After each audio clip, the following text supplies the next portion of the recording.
ये सच्चा सौदा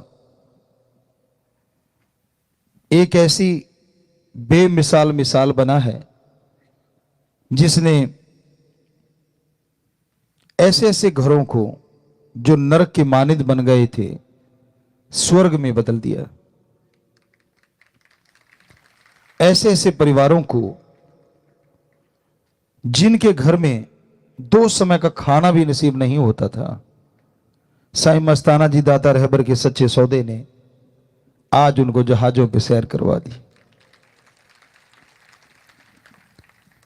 सूफी रूहानी फकीर अगले जहान का हर चीज बताते हैं, लेकिन साईं जी ने तो दोनों जहान की जिम्मेवारी ले ली कि यहां वहां कोई कमी नहीं छोड़ेंगे।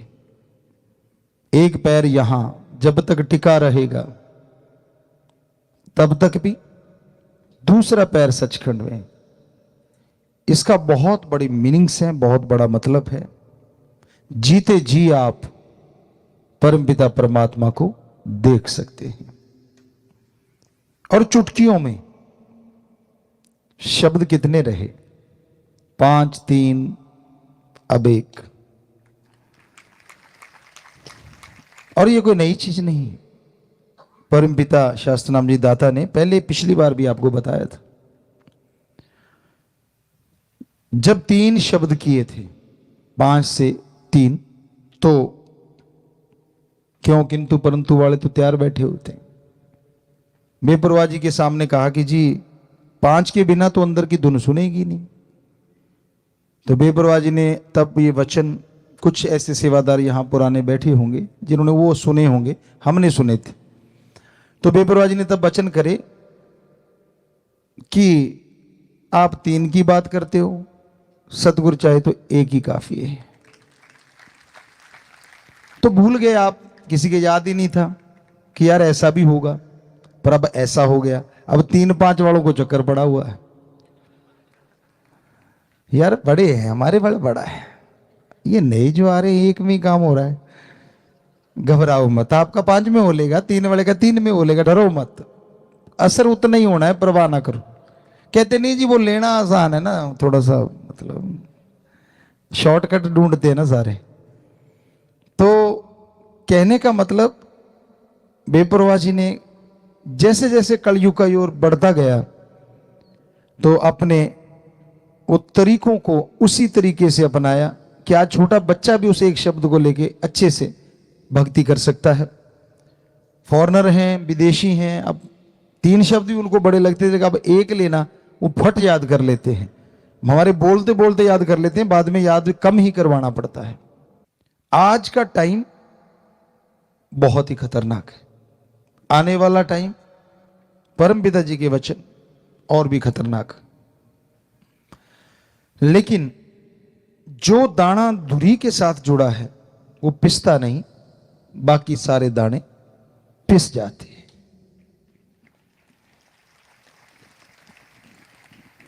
और आज उस धुरी से, उस किले से जुड़ा रहना बड़ा मुश्किल है। खान पान, देखना, सुनना, खाना पीना, मतलब आदमी का दिमाग एक अलग दिशा में जा रहा है, क्योंकि कलयुग जौवन पे नहीं पीक पे है। मतलब आदमी को लगता है यार ये भक्ति क्या फजूल की बातें, ऐसे ही है।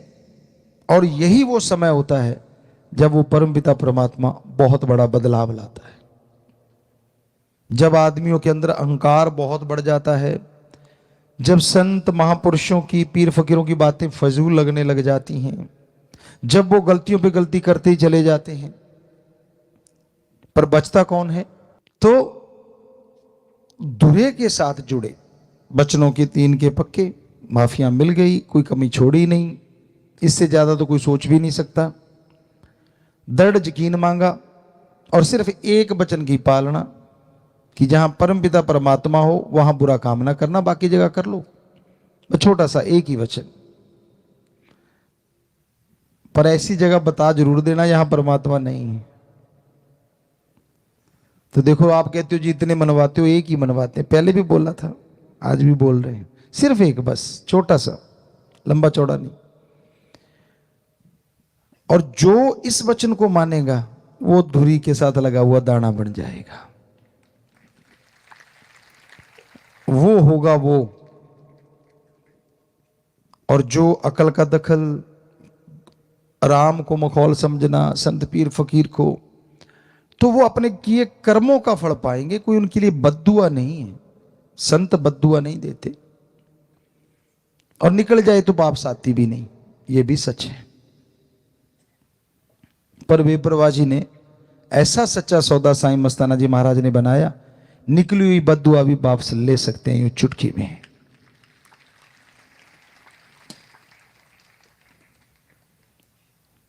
क्योंकि ली है। बहुत बार ऐसा हुआ, बेपरवाह साईं मस्ताना जी महाराज ने कहा, परमपिता दाता रहबर ने उस बॉडी, तीनों बॉडियों में कहीं ना कहीं कोई ना कोई ऐसी बात हुई।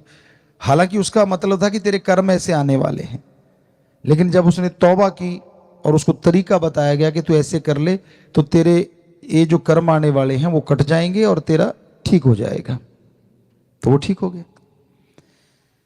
पर जो मानता ही नहीं कि भाई नहीं, मैं तो पढ़ के लिख के कड़ के, बंदा जब बन जाता है ना, उसको ये लगता है कि नहीं मैं सब कुछ जानता हूं, मुझे सब पता है, तब समझ लो उसके कर्म जोर डाल रहे हैं बुरे, और समय बुरा उसके लिए होने वाला है। संत दुआएं करते हैं, मालिक से प्रार्थना करते हैं सबका भला हो। तो साईं जी ने एक ऐसा दर बनाया जिसमें आके आप बैठ गए, पहले कहा गया प्रार्थना कर लो, आप प्रार्थना करते थे, फिर आपसे कहा गया कि भाई चलो आप सोच लो, तो फिर आप सोचते थे।